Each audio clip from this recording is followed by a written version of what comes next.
Tout d'abord, je voulais évidemment vous souhaiter à tous la bienvenue à ce séminaire exceptionnel consacré justement au télétravail pour affronter cette période assez particulière de crise sanitaire. C'est une initiative conjointe de la cellule mobilité de l'Union wallonne des entreprises que je représente et de l'Institut VIAS du SPF Mobilité et Transport. Voilà, vraiment avec un souhait justement d'aider un maximum les entreprises, les employeurs, les travailleurs, et y voir un petit peu plus clair et voir de quelle manière on peut structurer au mieux ce télétravail en période justement exceptionnelle que nous traversons. Alors, vous êtes effectivement plus de 200 à vous être inscrits. Voilà, ils nous rejoignent au fur et à mesure. On est 150 maintenant en direct. Mais pour beaucoup, le télétravail s'est imposé quelque part ces derniers jours de manière inopinée. Alors, certains d'entre vous font déjà du télétravail de manière structurée 1 à 2 fois par semaine. On considère qu'au-delà de 2 fois par semaine, c'est plus compliqué sur le long terme. Ici, on va être obligé quelque part de télétravailler sur vraiment du long terme tous les jours. Donc, ça va vraiment être probablement la difficulté de répondre évidemment à ce besoin. Et donc voilà, notre souhait ici lors de ce webinaire, c'est vraiment de vous donner toutes les clés pour structurer au mieux ce télétravail inopiné. Alors, pour ceux qui ne me connaissent pas, donc je suis Benoît Minet, je suis responsable de la cellule mobilité de l'Union wallonne des entreprises. Notre travail à la cellule mobilité de l'Union wallonne des entreprises, c'est conseiller des entreprises en termes de gestion de la mobilité des entreprises au quotidien, donc comment mieux gérer les déplacements domicile-travail, les déplacements en covoiturage, à vélo, en transport public. Et le télétravail est une mesure que nous prônons évidemment en temps normal dans les politiques de mobilité des entreprises parce qu'elle a évidemment un impact très conséquent sur la congestion et sur l'accessibilité de l'entreprise. Mais nous ne sommes pas, nous, des experts en télétravail, contrairement en experts, on est des experts en mobilité. Et donc, on essaie néanmoins d'attirer l'attention, de sensibiliser les entreprises à intégrer le télétravail dans leur politique de manière structurée, d'habitude, en temps normal. Ici, évidemment, on n'est pas en temps normal. Alors, en temps normal, on sait aussi que justement, le télétravail a un impact très, très positif justement sur la mobilité. On considère à l'heure actuelle, en tout cas, ce sont les chiffres justement du SPF Mobilité et Transport, qui considèrent qu'il y a 17% des travailleurs à l'heure actuelle qui télétravaillent. Donc, c'est un chiffre qui évolue lentement d'année en année, mais qui évolue toujours positivement d'année en année. Et le SPF estime qu'on peut atteindre un potentiel de 42% de télétravailleurs en temps normal. Alors peut-être qu'en ce moment, on est 42% justement à télétravailler contraint et forcé quelque part. Mais donc, on a évidemment un énorme potentiel. Et si on atteint 42% de télétravailleurs, eh bien, on va pouvoir véritablement résoudre, en fait, rien au niveau du télétravail, les gros problèmes de congestion que l'on rencontre, comme on peut les entendre tous les matins à la radio. Voilà, alors évidemment, ce qui revient aussi, c'est qu'il y a encore à l'heure actuelle beaucoup trop de craintes de la part des employeurs, mais aussi des travailleurs à franchir le pas du télétravail. Donc, on dit souvent que ce sont parfois les employés, les travailleurs qui ont peur de télétravailler parce qu'ils ont peur de mélanger d'une part leur vie professionnelle et leur vie privée. C'est des choses qui reviennent. Où est la limite de mon expérience en termes de travail à domicile et de ma vie privée? La perte aussi du lien social avec les collègues, bien évidemment. Ça, c'est quelque chose qui revient. On le ressent déjà peut-être un petit peu maintenant avec ce qui se passe. Peur aussi quelque part de devenir invisible en tant que travailleur vis-à-vis de son manager, par exemple. Donc, ça, c'est aussi des choses qui reviennent régulièrement. Et pour un manager, c'est justement aussi perdre le lien avec son équipe. Et souvent, les managers ont peur quelque part de laisser leurs travailleurs à domicile et que ça a un impact sur la productivité du travailleur. Donc, c'est toutes des choses qui reviennent régulièrement sur la table. Et voilà, donc il faut tenir compte lorsqu'on veut organiser du télétravail, pas du covoiturage, du télétravail. Voilà, alors on se rend compte en fait que il existe, le télétravail est bien plus facile à mettre en place qu'il n'y croit. Il y a énormément d'outils qui existent, qui sont parfois même gratuits, qui permettent de garder le lien, évidemment, entre les travailleurs, entre eux, entre le travailleur et son manager. Donc, ce n'est pas un problème, je pense, à l'heure actuelle, d'ordre technique qui va permettre, qui va empêcher d'organiser du télétravail. Et ici, dans cette situation, ben voilà, on se rend compte qu'on peut facilement, avec un PC portable, avec même un smartphone, réaliser des vidéoconférences, structurer quand même le lien entre les travailleurs malgré la crise.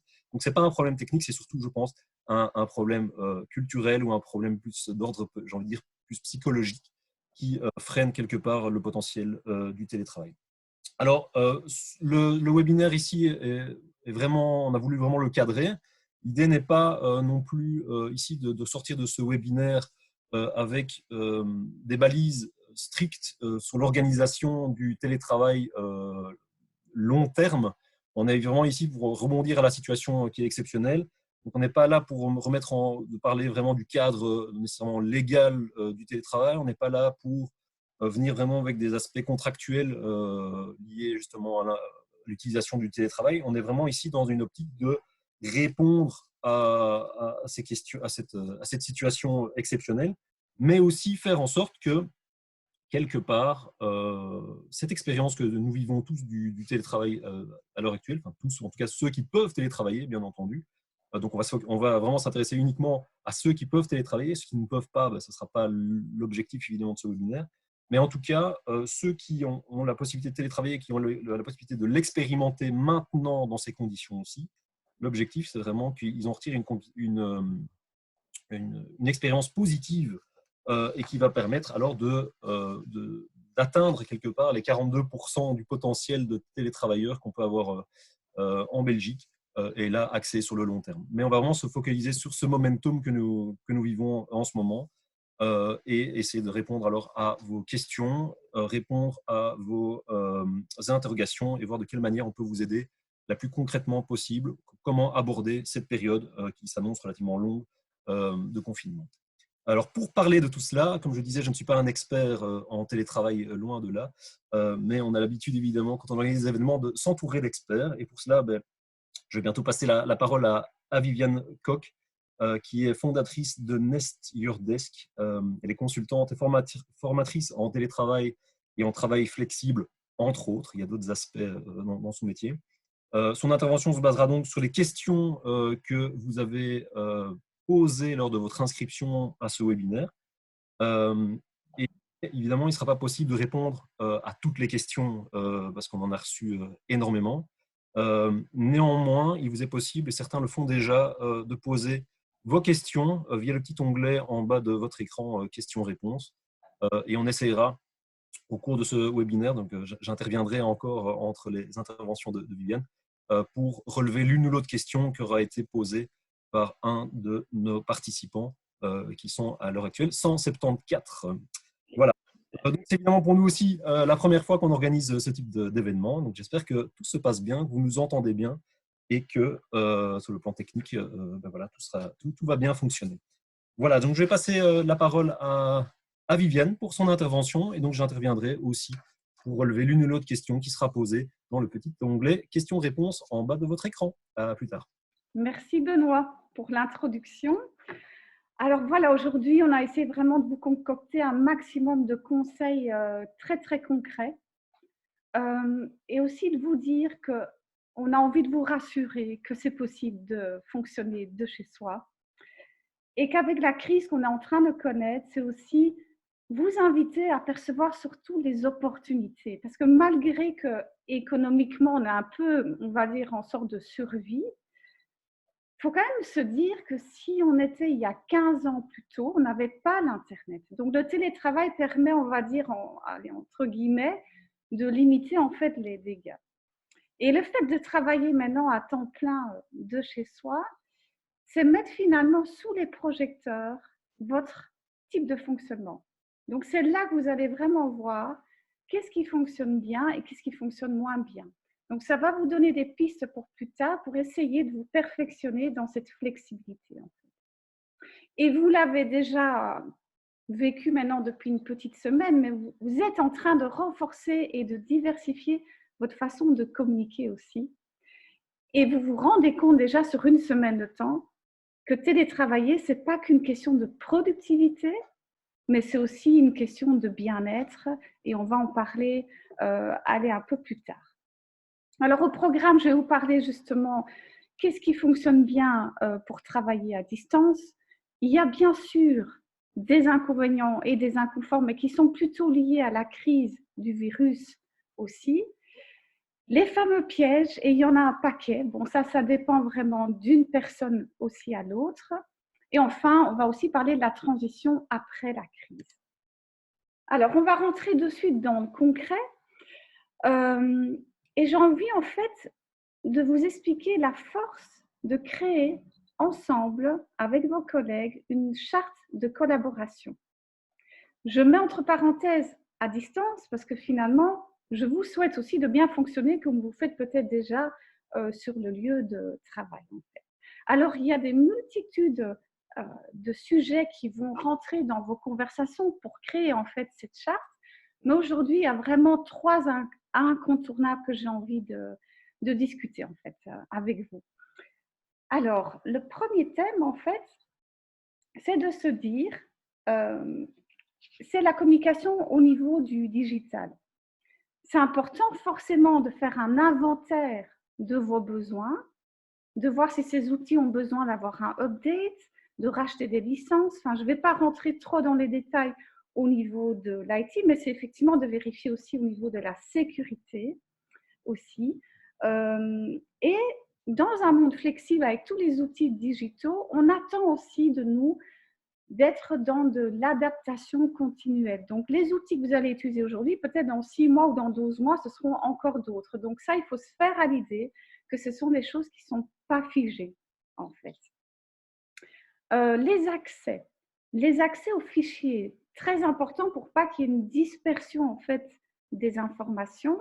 Et j'entends par là d'utiliser, en fait, un cloud, une plateforme de sauvegarde des fichiers, justement, avec une nouvelle habitude à faire, c'est de nommer vos fichiers de manière cohérente. À l'époque, certains sauvegardaient un fichier avec une date puis le nom, d'autres qui commencent avec la date puis le nom. Et donc, du coup, là aussi, il faut essayer de trouver une autre façon, en fait, de nommer les fichiers. Au niveau du digital, réfléchissez aussi, qu'est-ce que vous allez faire en cas des incidents? Alors, les bugs, vous en avez eu au bureau. En télétravail, ce sera aussi la même chose. Donc, il faut se préparer qu'il va y avoir des bugs, ça c'est clair. Mais au moins, si vous préparez le process en disant, mais qui est-ce que je dois contacter dans le support IT? Je contacte le manager dès que possible et j'estime la durée de l'incident et de réfléchir si je reviens au bureau, mais bon, là c'est temps de crise, ou bien un tiers-lieu. Ça, c'est aussi une des possibilités. Je voudrais juste vous partager ici quelques outils qui sont utilisés dans la majorité des entreprises, mais là aussi, je vous invite fortement de regarder avec votre service IT. Mais par exemple, travailler en collaboration, ça fonctionne très bien avec Dropbox, OneDrive, OneNote, SharePoint, coordonner des projets, OneNote, Planner, Trello, vos réunions, WebEx, Zoom, comme on fait en fait ici, Skype, le Microsoft Teams, Slack, la recherche des informations en interne, SharePoint, Internet, intranet, Yammer, ou encore prendre des notes pour éviter trop de papier, comme par exemple Evernote ou bien OneNote. On ne va pas rentrer dans les détails ici, et ce n'est pas mon expertise non plus. Mais à côté de ça, il y a les comportements. Et là, j'ai envie de vous inviter à réévaluer votre étiquette au niveau du digital. Quand on est dans un monde flexible, en fait, on va dire qu'il y a une certaine politesse qui est en train de s'évaporer. Donc, moi, je vous invite vraiment à essayer de rester dans la ponctualité dans vos réunions online, de faire les tests de login à temps, de vérifier que l'audio fonctionne bien, de toujours prévoir, on va dire, un casque aussi au cas où on ne vous entendrait pas bien. C'est aussi éventuellement tenir compte de l'autre qui n'est pas là. Pour les absents, de faire des enregistrements en audio aussi. Et enfin, je clôturerai cette partie-là pour la communication digitale en vous invitant chaleureusement à utiliser la webcam. Justement, dans ce temps de crise, on est à temps plein chez soi, on a besoin du lien social et on a besoin de se voir. Cette communication non verbale est primordiale car en fait, même si on travaille sur du contenu de travail, nous avons besoin d'échanger nos humeurs, nos réactions et nos émotions pour bien fonctionner. Donc, cette webcam est vraiment très, très importante. Deuxième thème où je vous emmène, c'est bien sûr au niveau de l'organisation. Faire un planning du télétravail après la crise, qui travaille au bureau, qui travaille chez soi, ça peut vraiment être un puzzle. Et on peut en parler assez longtemps sur ce sujet-là, mais je vais juste vous aider déjà avec une question. C'est de vous poser la question, qu'est-ce que j'ai besoin physiquement au bureau en fonction, par exemple, de l'accueil de clients ou bien qu'on doit travailler avec du matériel qu'on ne peut pas emmener chez soi ou que la digitalisation n'est pas une option. Mais à ce moment-là, il faut le savoir pourquoi il faut des permanences physiques au bureau et pas par principe en fait. Alors ça aussi, et je le vois assez souvent dans les formations, partagez en transparence vos agendas tout simplement et tenez-vous au courant de la mise à jour des projets sur lesquels vous travaillez sans que ce soit vraiment du contrôle en fait. Et ça, cette communication en transparence, c'est vraiment le premier pas pour construire aussi la confiance entre nous en fait. Et de nos temps, dans toutes les entreprises où je vais, tout le monde est surchargé de travail et je suis étonnée qu'on n'utilise pas toujours des dashboards, des sortes de tableaux de bord qui permettent pour l'équipe de voir avec quel projet on est en train de travailler avec on va dire une vision quand même sur 2, 3 ou 4 mois. Et donc, ça, c'est vraiment quelque chose de primordial, surtout quand on télétravaille aller à temps plein, et de fixer des objectifs ensemble qu'on a compris et accepté. Et c'est cette acceptation qui forcément va nous aider dans la motivation aussi. Ensuite, c'est aussi, au lieu de faire du contrôle ou de se contenter peut-être que des évaluations 2 fois par an, il est vraiment nécessaire dans un monde flexible de construire une vraie culture de feedback, c'est-à-dire régulièrement se dire l'un l'autre avec de l'assertivité et de la bienveillance, de dire qu'est-ce qui fonctionne bien ou pas. Et ça, vous pouvez le décider en groupe, comment vous allez fonctionner, à quel rythme et comment vous allez organiser ces réunions en fait de feedback. La charge de travail. Alors ça aussi, les personnes qui travaillent au bureau, donc là je parle pour après la crise quand même parce qu'il y a quand même des choses que je mets aller pour la suite, c'est qu'on a peur de déranger la personne en télétravail. Et pourtant, là aussi, c'est apprendre à déranger la personne qui travaille de chez lui, au risque sinon d'avoir vraiment une surcharge de travail au bureau. Et on passe au dernier thème qui sont les comportements. Et ça, c'est justement ce qui me tient le plus à cœur parce que c'est pas toujours évident de créer des habitudes comportementales et encore moins de changer des mauvaises habitudes et que ça prend du temps et que ça dépend en plus aussi des fonctions, des personnalités, de la gestion du stress, mais il faut quand même avoir un minimum de règles. Une des questions, c'est de bien évaluer entre vous, c'est quoi une urgence dans votre équipe? Et est-ce que cette urgence va rester cadrée dans les heures de travail ou bien il faut effectivement tenir compte pour des permanences? Et de là, choisir quel outil. C'est important car il y en a qui vont continuer à vouloir gérer des choses urgentes par email et je vous vois déjà sourire que c'est vraiment pas le meilleur outil pour communiquer en urgence, mais il va falloir quand même décider ensemble quel outil sera le meilleur. Parce que si l'un utilise le WhatsApp, l'autre un SMS et l'autre le chat, il va y avoir vraiment des confusions aussi de réactions dans l'urgence. Le deuxième point, c'est qu'est-ce que c'est que d'être joignable l'un pour l'autre. Finalement, regardez comment vous fonctionnez aujourd'hui déjà au bureau. Vous êtes joignable de manière raisonnable. Vous allez parfois à une réunion, vous allez faire une pause. Eh bien, en télétravail, ce sera la même chose. Et là, parfois, il y a une confusion qu'on veut peut-être être hyper disponible. Et j'en reparlerai un peu plus tard.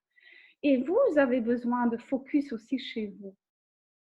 Au bureau, vous avez besoin aussi de vous concentrer, de vous isoler. Chez vous, à la maison aussi, en vous déconnectant pour une courte durée pour bien fonctionner en fait. Et ça, il suffit de manière proactive de communiquer aux autres en disant, dites les gars, moi j'ai besoin d'être concentré pour une demi-heure ou une heure, est-ce que c'est bon, je me déconnecte. Pour les choses urgentes, on peut me joindre par là et là et là. Et à ce moment-là, vous anticipez et vous avez naturellement de la compréhension et de la collaboration aussi. Respect de la vie privée et professionnelle, ça c'est le terrain glissant quand on travaille de chez soi. Et bien sûr qu'il faut essayer franchement de respecter les heures de travail. C'est vraiment un terrain glissant. Souvent, vers 7h ou 8h du soir, on a encore tendance à prendre le téléphone et de scroller. Donc ça, c'est vraiment aller un danger. En France, vous savez, il y a cette loi du droit de la déconnexion. Elle est en projet chez nous parce qu'aujourd'hui, on a encore du mal à gérer ça. L'autre point, c'est le contrôle. Alors, on pourrait effectivement considérer que le manager a tendance à nous contrôler, voire peut-être mettre des outils en place. Mais en fait, entre collègues, on peut se contrôler très, très fort. Et donc, je vous invite vraiment à ne pas être le big brother d'une certaine façon et de ne pas toujours interpréter la petite lumière rouge ou verte sur vos écrans pour considérer que l'autre est en train de travailler. C'est quelque chose que vous n'avez pas besoin de savoir. Si vous avez les agendas en transparence, vous savez où est la personne et vous savez comment les communiquer. Donc, essayez de ne pas faire ça. L'autre point, soyez bienveillants l'un envers l'autre. Donc, les communications, s'il vous plaît, essayez de les faire de manière bienveillante. On a tous déjà envoyé ou reçu des emails mal écrits qui font un peu mal au cœur. Et c'est difficile de résoudre en fait ça sur la distance. Donc, de la sympathie, un petit peu de l'informel ou quelque chose de personnel dans vos échanges de mails ou de chat, si le contexte vous le permet, je vous invite vraiment à le faire. On est dans l'humain et c'est de cette façon-là aussi qu'on maintient le lien. Bien sûr, cette communication, elle peut un petit peu tourner aussi en conflit. Et ça, à distance, ce n'est pas toujours évident à gérer. Et donc là, les entreprises se sont rendues compte qu'il y a des limites aussi au télétravail et que dans certaines chartes, ils mettent en place le fait que s'il y a des résolutions de problèmes, des réunions de feedback, des évaluations, qu'elles se font le plus possible en live aussi. Pourquoi? Parce qu'il y a toute cette communication non verbale qui est très, très importante. Et je finirai par la dernière astuce, célébrer votre travail et vos projets. C'est quelque chose qui est en perte de vitesse dans les entreprises, c'est qu'on oublie de célébrer et on passe d'un projet à l'autre. Et bien même à distance, je vous souhaite d'organiser des happy hours justement pour le moment parce que vous êtes en train d'avoir plein de défis. Et donc, c'est raison de plus aussi de célébrer des micro-moments ensemble aussi sur ça. Donc, j'espère qu'avec ces 3 thèmes, la communication digitale, l'organisation et les comportements, vous puissiez déjà créer votre première charte parce que cette charte a pour but, bien sûr, de maintenir une efficacité au travail, mais aussi du respect l'un pour l'autre et que cette charte est un des outils, on va dire, de prévention de conflits aussi. Voilà, alors merci Viviane pour cette première partie. Je vais te laisser prendre un petit verre d'eau peut-être. Merci. Voilà. On a eu plusieurs petites questions et tout d'abord une première qui est revenue directement. Je vous rassure à tous ceux qui nous suivent, on est 180 en ce moment. C'est que la présentation du jour ainsi que l'ensemble de ce webinaire est est enregistré et sera bientôt disponible sur le site télétravailler.be ainsi que sur le site mobilité-entreprise au singulier.be. Donc ça, c'est pour les aspects pratiques, donc rassurez-vous. Voilà, je réponds déjà moi-même à la première question. Et une autre question qui a été posée, c'est, voilà, notre organisation n'a à ce jour pas encore implémenté officiellement le télétravail. Ce télétravail forcé arrive sans doute tôt par rapport à la maturité de notre institution. Comment accompagner les craintes en matière de contrôle de la part du management? Alors, je ne sais pas si tu y réponds maintenant, si tu veux y répondre plus tard. Non, je peux y répondre en Voilà. fait. C'est une question légitime déjà de se demander, tiens, comment est-ce que je vais avoir finalement une supervision du travail qui est fait? Mais finalement, cette question, est-ce qu'elle est liée au télétravail même? Elle devrait déjà se faire au bureau. Donc, je dirais, si vous avez mis déjà en place un système de contrôle, de monitoring sur les façons de travailler au bureau, la suite logique serait aussi aller en télétravail. Si aujourd'hui, vous avez pu fonctionner comme ça et que vous avez pu vérifier régulièrement, on va dire, l'état des lieux de l'avancement du travail, il n'y a pas lieu de rajouter d'autres contrôles, en fait, sur la distance. Il y a aussi des entreprises, elles sont heureusement minimes, c'est de faire un contrôle à distance avec l'histoire de la souris. Hein. Donc, si la souris bouge, tout ça, bon, bah, c'est quelque chose qui ne fonctionne pas. Et en plus, si on le fait, on doit le communiquer en toute transparence et c'est adressé alors à tout le monde. Donc, on ne peut sans doute pas viser une personne ou l'autre.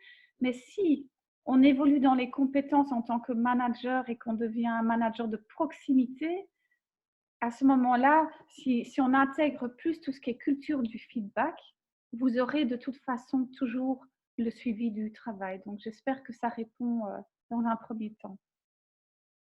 Il y avait encore une autre question par rapport à la pause au travail. Et donc, la pause en télétravail, comment est-ce qu'elle est perçue? Est-ce qu'elle est perçue de la même façon qu'une pause au bureau? Alors ça, c'est un des gros pièges. On va en parler un peu plus tard, mais je peux déjà y répondre ici. C'est que en télétravail, on fait beaucoup moins de pauses parce qu'on n'a justement pas toutes ces interruptions. Et donc, si on les fait, souvent, elles sont beaucoup plus courtes. Et donc, il n'y a personne ici qui nous invite pour aller boire une tasse de café. Donc, l'idée, c'est plutôt de programmer ces pauses parce qu'en télétravail, on en a d'autant plus besoin parce qu'on a des moments de focus parfois très, très forts. Et souvent, ce que j'ai remarqué, c'est que les télétravailleurs considèrent cette pause comme optionnelle ou bien en fin de journée pour se récompenser. Alors qu'on le sait tous au niveau scientifique, on ne travaille jamais 8 heures très, très concentré. On a besoin de pause et ça fait partie de notre productivité. Donc, c'est ce que je dis aussi dans votre agenda. Il y aura de la productivité avec tout ce que vous devez faire, mais il y aura aussi des temps de pause. Donc, ce bien-être et travail doit figurer dans votre rythme de travail et encore plus si avec ce temps de crise à temps plein. Alors, encore une petite question avant de passer à la suite, parce que le temps avance, il est 11 heures. Oui. Comment créer l'adhésion aux outils alternatifs au mail? Certains sont réceptifs et embrayent, d'autres un peu moins. Oui, bien sûr. Donc, il n'y a pas de secret, ce sont les formations. Hein.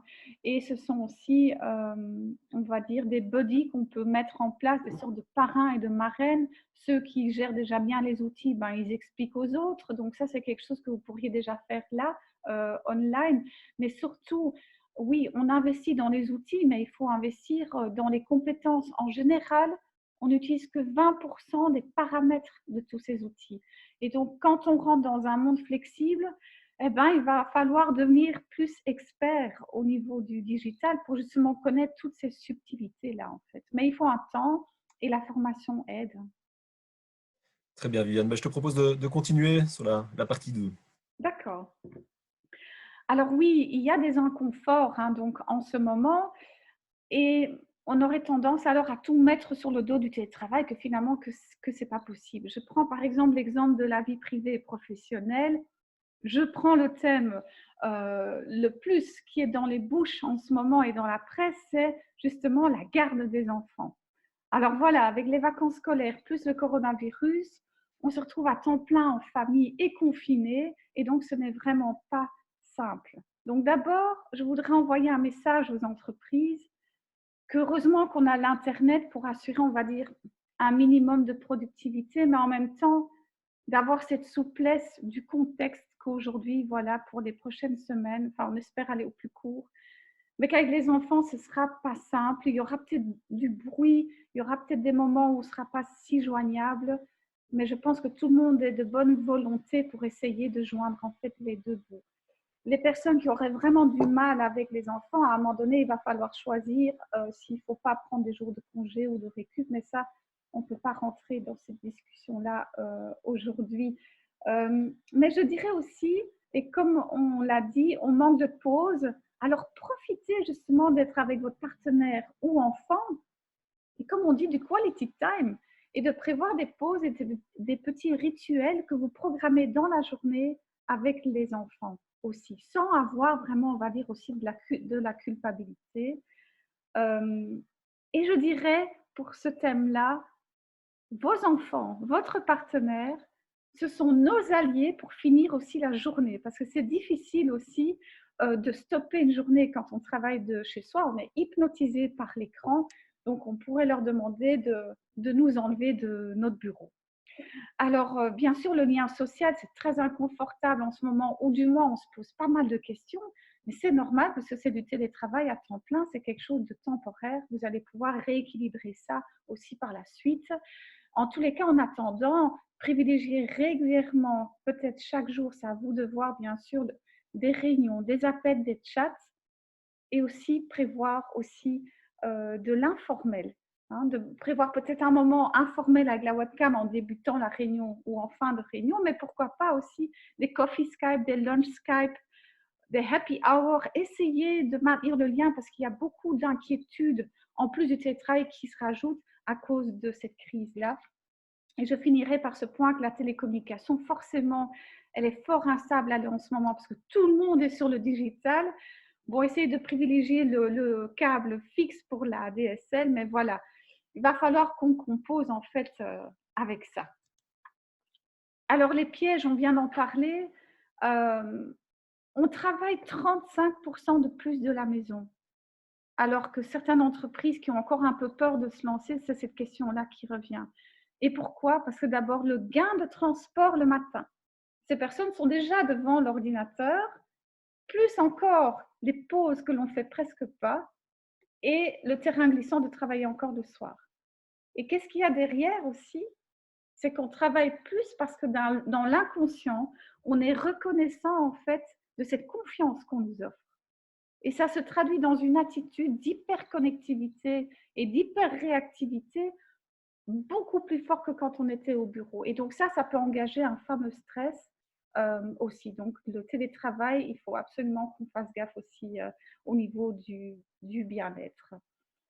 Son espace de travail, forcément, pas tout le monde a le luxe d'avoir un bureau à part. Et puis, c'est de réfléchir dans quelle zone de la maison on va se poser, quoi.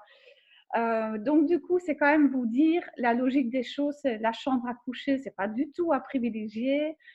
Le grenier, la cave, il va vous manquer beaucoup de lumière naturelle. Donc, voilà. Donc, ça, c'est au moins 3 lieux où bien sûr, que je ne vous conseille pas d'aller. La cuisine peut être sympa, mais si vous êtes tendance pour le grignotage, ça va être aussi un terrain qui glisse. Ne sous-estimez pas la philosophie du clean desk pour 2 raisons. L'une, c'est si vous rangez tout en fin de journée, surtout si vous travaillez dans le salon, vous oubliez le travail et vous évitez peut-être de retravailler le soir, mais aussi par rapport aux autres qui vivent avec vous sous votre toit, parce qu'ils télétravaillent finalement avec vous. Et donc, ce serait la moindre des choses d'essayer de ranger aussi un peu sa zone de travail aussi en fin de journée. Et je finirai pour ce qui est espace de travail, l'ergonomie. Les entreprises mettent beaucoup de choses en place dans les entreprises, mais bon, cette fameuse chaise ergonomique à la maison, elle n'est pas toujours là. Et en même temps, moi, je dirais un des pièges, comme je vous ai dit, on ne fait pas assez de pause, donc on est happé par cet écran et on tombe dans une sédentarité qui est gigantesque quand on travaille de chez soi. Donc, je vous invite à vous lever pour certaines tâches, pour travailler, prendre un petit déjeuner à la maison debout, luncher debout, faites des balades dehors pour prendre l'air frais, faites vos pauses debout, faites une balade dans les escaliers, mais ça aussi, ça fait partie de la santé en fait. Et on arrive à la fin, j'espère qu'au niveau timing, je m'en sors, c'est que je vous souhaite, après cette crise, de transiter vers un télétravail qui est durable. Parce que là, vous êtes en train de mettre plein de choses en place et c'est génial de voir comment on peut être très, très réactif. Mais forcément, c'est pour les premières semaines. Donc, je vous invite vraiment à ancrer après les choses et de commencer maintenant déjà à récolter régulièrement tous les feedbacks de vos collègues, de qu'est-ce qui fonctionne bien et moins bien, et de là, créer votre charte de collaboration ou le policy du télétravail. Se dire aussi que normalement, en créer du télétravail, normalement, il faut entre 4 ou 9 mois pour mettre ça en place. Et je dirais que le télétravail, ce n'est pas un projet avec un début et une fin, ça fait partie de votre stratégie de base.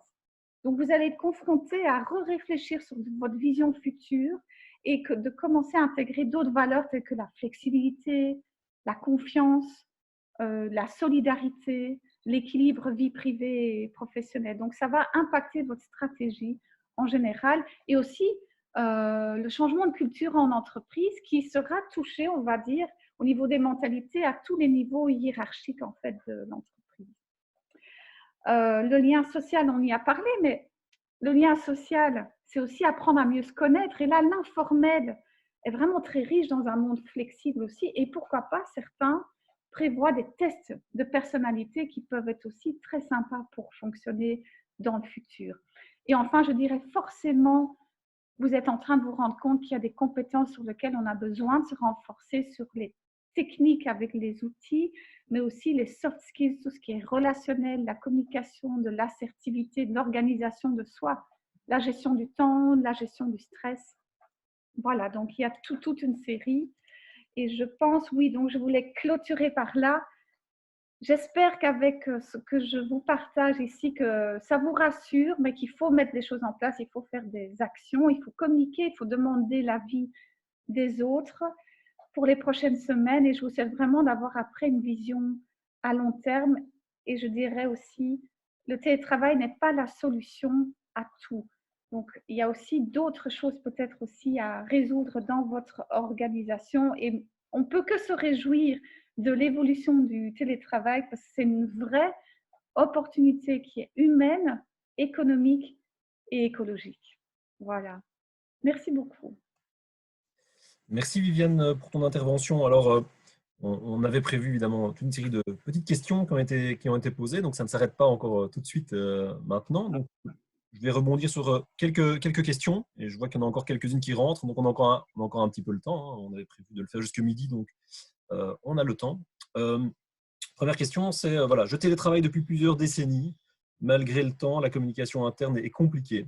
Comment sensibiliser collègues et management pour faire circuler les décisions prises dans les couloirs et ici, peut-être prises à part sur des vidéoconférences pour lesquelles qu'on ne voit pas en fait. Oui, Comment oui, oui. essayer Alors, d'améliorer? effectivement, ça c'est un risque, c'est cette fameuse dispersion de l'information autour de la machine de café qui est très riche en fait, hein, parce que ces conversations spontanées et professionnelles, il faut que ce soit relayé aux personnes qui ne sont pas là. Et donc, ça fait partie aussi des éléments de la charte. Et bien sûr, ce sont des habitudes à avoir, donc ce ne sera pas du jour au lendemain, mais il faut sensibiliser et en reparler et redire, redire. Et c'est pour ça que ce feedback régulier, cette culture de feedback régulier, vous pouvez mettre le doigt à court terme sur ce qui fonctionne bien ou pas bien. Très bien. Il y a encore une question un peu plus, on va dire, pratico-pratique. En télétravail, quid si je pars faire une course en journée? Alors, je rappelle qu'on ne peut pas faire se déplacer autant qu'on le voudrait en ce moment, c'est une chose. Mais quid d'un point de vue assurance ou contrat de travail? Alors, ça, c'est des choses plus sur le long terme, mais néanmoins, dans ce cas-ci, qu'est-ce qu'il en est? Quid si je me casse une jambe dans ma maison, par exemple? Alors, ça, c'est un point très sensible et auquel les entreprises commencent maintenant à se poser la question. Les assurances, c'est primordial que ce soit adapté, ça c'est clair, et que ce soit précisé dans les avenants au contrat pour tout ce qui est télétravail structurel, le lieu du télétravail avec l'encodage officiel des jours où on travaille de chez soi. Pour l'occasionnel comme aujourd'hui où la majorité, bon, ils sont chez eux, On considère et on a évolué dans les assurances depuis le 27 janvier de l'année passée, c'est que les assurances couvrent aussi le télétravail en occasionnel, comme c'est le cas là, en fait. Et l'accident, au départ, est toujours présumé comme un accident du travail, à moins qu'on puisse, on va dire, trouver la preuve du contraire. Je n'irai pas plus dans les détails parce que je ne suis pas juriste en fait, mais les assurances, il faut effectivement que ce soit clair et communiquer, on va dire, dans les règlements du télétravail. Et pourquoi pas faire sous forme de quiz, qu'est-ce qui est un accident du travail ou pas. Alors, si on va faire ses courses chez le boulanger, ce n'est pas un accident du travail. Donc, si on va, par exemple, chercher ses enfants à l'école, ça, c'est considéré dans le package en fait du travail. Très bien, merci pour ces éclaircissements. Encore une autre question, voilà, est-ce que le télétravail donne droit aux mêmes avantages d'un point de vue rémunération? Ah oui, bien sûr. Donc ça change absolument rien. Donc le télétravailleur a absolument les mêmes droits. Il maintient son salaire. Il a même le droit de récupérer son bureau s'il n'a plus envie de télétravailler. Donc les droits restent absolument les mêmes. Oui. Voilà, encore une petite précision. Euh, et au fond, une des plus grandes difficultés est de continuer à faire groupe quand on fait du télétravail. Comment continuer à stimuler l'esprit de groupe, l'esprit d'équipe? Oui. Bah, c'est comme j'ai dit, hein, faites régulièrement des chats informels, planifiez-les parce que ce n'est pas dans nos habitudes de le faire, de planifier, ça ne doit pas être long, hein, mais c'est juste déjà le moment de chat, comment tu te sens, est-ce que ça se passe bien pour toi, est-ce que tu as besoin d'aide, c'est communiquer en fait. Hein. Bon, ce sera par l'écran, mais heureusement avec la webcam aussi, ça aide, mais ce maintien du lien parfois, on est plus attentif à cette communication à distance qu'avant, peut-être, quand on était au bureau, chacun était dans son coin avec ses écouteurs ou dans la salle de réunion. Donc ici, justement, ça pousse les gens d'aller l'un vers l'autre aussi. Alors après, il y a des questions plus, mais c'est un petit peu logique, c'est que les gens veulent se projeter vers l'avenir et de se dire qu'ils ont envie de télétravailler de manière plus structurelle. Mhm. Mais là, ce sont des questions vraiment, on n'est pas sur l'occasionnel, pas sur le sujet du jour nécessairement, mais c'était quand même important. C'est l'employeur doit-il fournir de l'équipement aux collaborateurs? Alors, s'il a envie de lui offrir la possibilité de télétravailler, c'est logique d'aller fournir les éléments de base pour télétravailler. Il peut aussi proposer, mais ce n'est pas une obligation, qu'ils prennent le PC personnel de la maison. Alors, à ce moment-là, il y a une indemnité supplémentaire qui, normalement, si je suis juste, c'est 5 € par mois en plus de l'indemnisation mensuelle, qui est normalement de 20 €. Mais oui, il faut bien sûr fournir le matériel, tandis que le télétravailleur, sa responsabilité, c'est de le maintenir en bon état. D'accord. Autre question, bah, là, c'est plus par rapport au volet relationnel. Je pense qu'on a déjà répondu d'une certaine manière, mais quand l'ambiance n'est pas si simple au télétravail, est-ce que le télétravail ne fragilise pas encore plus cette ambiance? Alors, j'aime bien quand dans cette question, c'est encore plus. Comme j'ai dit, ça met sous le projecteur des choses qui étaient déjà pas top au départ. Hein. Donc, le télétravail, c'est vraiment une opportunité de…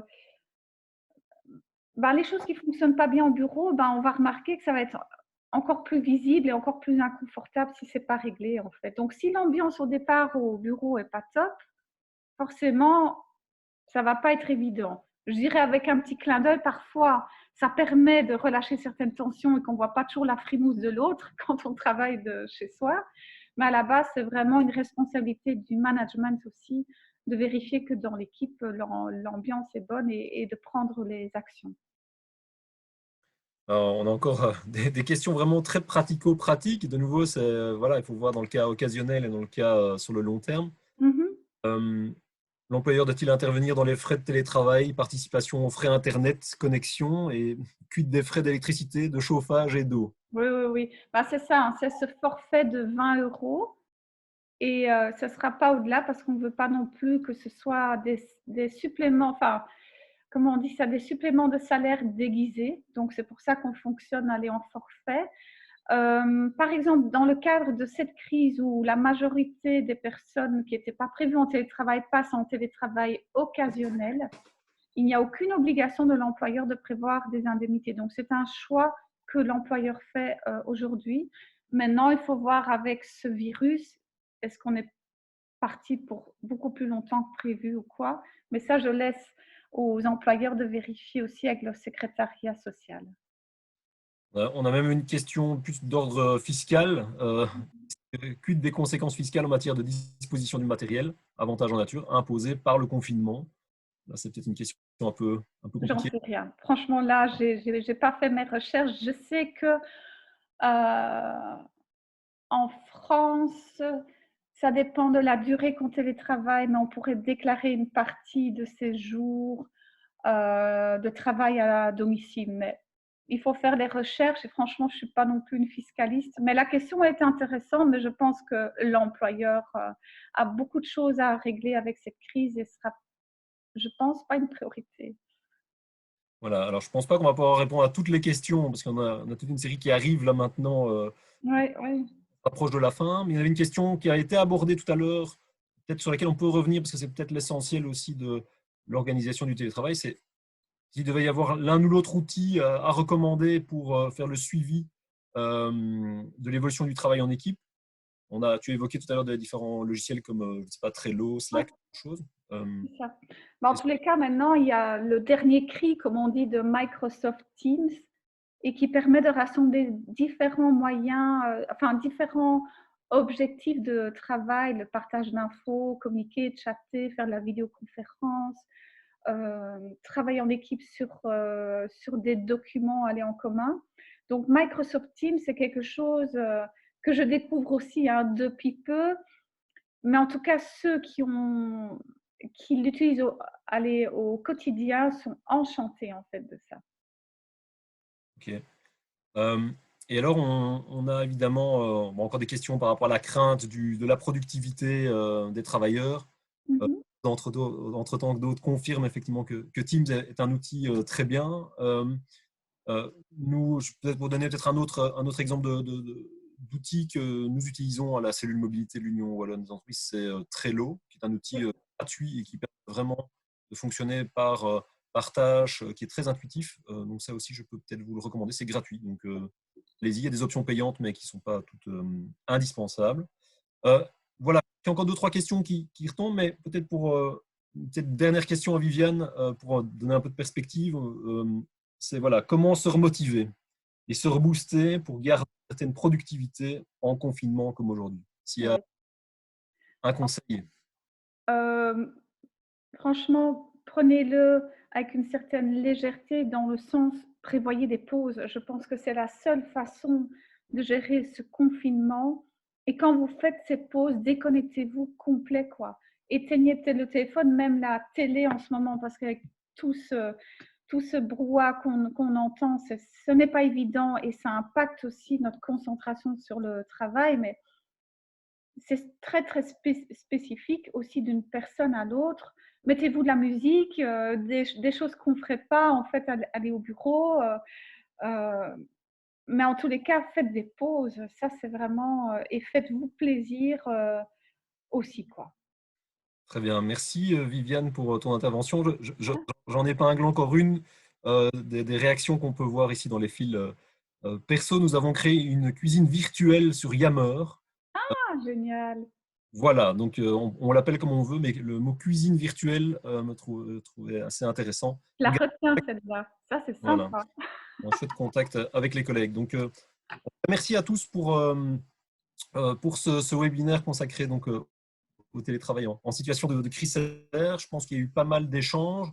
Comme je l'avais dit d'entrée de jeu, on ne va pas pouvoir répondre à toutes les questions, toutes les attentes, évidemment. Mais si vous souhaitez, évidemment, aller plus loin et rester informé par rapport à toutes les bonnes pratiques par rapport aux outils. Si vous voulez revoir cette vidéo, vous voulez revoir aussi la présentation PowerPoint de Viviane, toutes celles-ci seront disponibles évidemment sur le site télétravailler.be ou encore sur le site mobilité-entreprise.be. Évidemment, pendant tout le temps de cette crise. N'hésitez pas évidemment à vous informer. Il y a pas mal d'articles de presse qui sortent tous les jours par rapport à ce sujet, avec justement des conseils aussi. Restez évidemment au courant et utiliser un maximum les recommandations qu'on a pu vous faire aujourd'hui, même si on n'a pas pu répondre à toutes les interrogations. Je terminerai évidemment ici en remerciant l'ensemble des partenaires qui ont permis d'organiser ce webinaire exceptionnel. C'était un peu une première aussi pour nous. Donc, je remercie évidemment l'Institut VIAS, le SPF Mobilité, l'Union Wallonne des entreprises. Évidemment, j'épinglerai télétravailler.be qui est vraiment le site de référence pour le télétravail. Donc, n'hésitez pas à y jeter un œil. Et merci aussi pour la qualité des informations qu'on y retrouve. Je voudrais remercier évidemment Viviane Coq pour son intervention qui a, je pense, j'ai vu pas mal de commentaires positifs qui ont l'air de répondre véritablement à des attentes et remotiver les gens. Donc, c'est aussi l'essentiel de Super. Merci fixer. à vous aussi. Et je remercie aussi évidemment l'ensemble des participants. Je regardais en moyenne 182 durant ce séminaire qui a duré une petite heure. Donc, merci à vous et à très bientôt pour peut-être d'autres webinaires. Je pense qu'on a du potentiel par rapport à ça, vu la situation qui s'annonce. Voilà, merci à tous et à très bientôt sur nos différents sites, nos différentes plateformes respectives. À bientôt. Bonne continuation. On pense à vous. Au revoir. Au revoir.